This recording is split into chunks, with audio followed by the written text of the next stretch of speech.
প্রথমে আমরা আজকে দেখব নাউন নিয়ে, অর্থাৎ কীভাবে আমরা একটা শব্দকে নাউন সেটা জানতে পারবো বা চিনতে পারবো। প্রথমত নাউন চেনার প্রথম উপায় হচ্ছে শব্দ শেষে সাফিক্স দেখে, অর্থাৎ আমরা যদি সাফিক্স দেখে বুঝতে পারি, মানে কোনো একটা শব্দ শেষে যদি সি থাকে, শান থাকে, ম্যান থাকে, ডম থাকে, এই ওয়ার্ডগুলোর যদি থাকে তাহলে আমরা বুঝে নিতে পারবো যে সেটা নাউন। আমরা পরে সাফিক্সগুলো দেখব, কোন সাফিক্সগুলো দেখে আসলে নাউন চেনা যায়। তাহলে 1 নম্বর রুল হচ্ছে নাউন চেনার উপায় হচ্ছে সাফিক্স দেখে। 2 নম্বর রুল হচ্ছে সাবজেক্ট এবং অবজেক্ট হিসেবে, অর্থাৎ সাবজেক্ট দেখে এবং অবজেক্ট দেখে কিন্তু আমরা নাউন চিনতে পারবো, অর্থাৎ সাবজেক্টটা নাউন কিনা, অবজেক্টটা নাউন কিনা সেটা। অর্থাৎ কোনো একটা সেন্টেন্সে যদি সাবজেক্ট থাকে সেই সাবজেক্টটা স্বাভাবিকভাবে নাউন হয়ে থাকে, এবং কোনো একটা সেন্টেন্সে যদি অবজেক্ট থাকে সেই অবজেক্টটা দেখে কিন্তু আমরা নাউন চিনতে পারবো। যদি সাবজেক্ট হয় তাহলে সেটা নাউন, যদি অবজেক্ট হয় সেটা কিন্তু নাউন হয়ে থাকে। তাহলে আমরা বুঝতে পারবো কোনো একটা সেন্টেন্সে যদি সাবজেক্ট এবং অবজেক্ট থাকে, সেই সাবজেক্ট এবং অবজেক্ট দুটাই কিন্তু নাউন। এরপর হচ্ছে রুল 3তে প্রিপোজিশনের পর যদি একটা ওয়ার্ডটাকে চোখ বন্ধ করে সেটাকে আমরা নাউন বুঝতে পারবো। অর্থাৎ প্রিপোজিশনের পর যদি কোনো একটা শব্দ থাকে, যেমন ফর দিয়ে কোনো একটা শব্দ, টু দিয়ে কোনো একটা শব্দ, অফ দিয়ে কোনো একটা শব্দ, সেটা কিন্তু নাউন হয়। ঠিক আছে, এটা একটা বিষয়। আরেকটা বিষয় হচ্ছে দার, শুরুতে দা এবং শেষে যদি অফ থাকে, শুরুতে যদি দা, শেষে যদি অফ থাকে, মাঝখানের ওয়ার্ডটাকে বলা হয় নাউন। তাহলে আমরা এই পেজে 3টে রুল জানতে পারলাম। আমি যদি আবার একটু রিভিউ করি, যদি আমরা কোনো একটা সেন্টেন্স শেষে যদি সাফিক্স থেকে আমরা কিন্তু আইডেন্টিফাই করতে পারি সেটা নাউন কিনা। এরপর 2 নম্বর সূত্রটা হচ্ছে সাবজেক্ট এবং অবজেক্ট এর স্থানে যদি কোনো শব্দ থাকে সেই শব্দটা দেখে কিন্তু আমরা নাউন কিনা সেটা আইডেন্টিফাই করতে পারবো।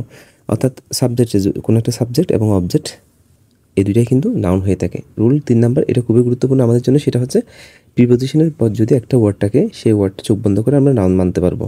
এবং এখানে আরেকটা বিষয় হচ্ছে শুরুতে যদি দা থাকে এবং যদি শেষে যদি অফ থাকে, এই মাঝখানের ওয়ার্ডটা হচ্ছে নাউন হয়। এরপরের সাইডে আমরা যাই। একটু আগে আমি সাফিক্সের কথা বলছিলাম, সাফিক্স দেখে নাউন চেনার উপায়।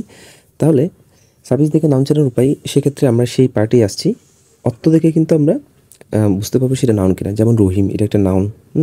তারপর এরকম করে আমরা হচ্ছে কোন নাম দেখেও বুঝতে পারবো সেটা নাউন কিনা।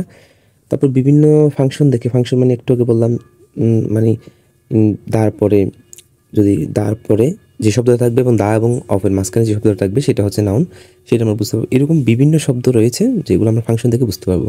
তারপর মনে করেন আর্টিকেলের পরে যদি 2টা শব্দ থাকে, প্রথমটা অ্যাডজেক্টিভ, তারপরটা নাউন, এরকম বিভিন্ন ফাংশন আছে। তারপর ডিটারমিনাস প্লাস নাউন, অর্থাৎ আর্টিকেল প্লাস নাউন, এরকম কিছু হয়ে থাকে। এরকম কিছু ফাংশন আছে, ফাংশনগুলো আমরা কোনো এক সময় আলোচনা করব। এই ফাংশন থেকে কিন্তু আমরা চিনতে পারবো সেটা নাউন। এখন আমরা দেখব সাফিক্স যেগুলো দেখে আমরা নাউন চিনতে পারবো সেগুলো হচ্ছে যদি কোনো শব্দ শেষে শান থাকে তাহলে সেটা নাউন, যদি SI1 থাকে সেটাও নাউন, যদি হুড থাকে সেটা নাউন, যদি SIP থাকে সেটাও নাউন, যদি NESS থাকে সেটা নাউন, MENT থাকলে নাউন, CE একইভাবে, CB, CH, TH, AT, AR, ER, UR, URE, ICS, IST, ISM, ASE, DOM, TY, ITY, TUD। অর্থাৎ এই অংশগুলো যদি কোনো একটা শব্দের শেষে থাকে, যেগুলো আমরা সাফিক্স বলতে পারি, এই সাফিক্স ওয়ার্ডগুলো যদি কোনো একটা শব্দের শেষে থাকে তাহলে আমরা বুঝে নিব সেটা হচ্ছে নাউন। অর্থাৎ নেশন, ফ্যাশন, চাইল্ডহুড, কম্প্রিহেন্সিভ, এরকম করে আমরা যদি কোনো শব্দ শেষে দেখি তাহলে আমরা বুঝে নিতে পারবো ওই শব্দটা নাউন।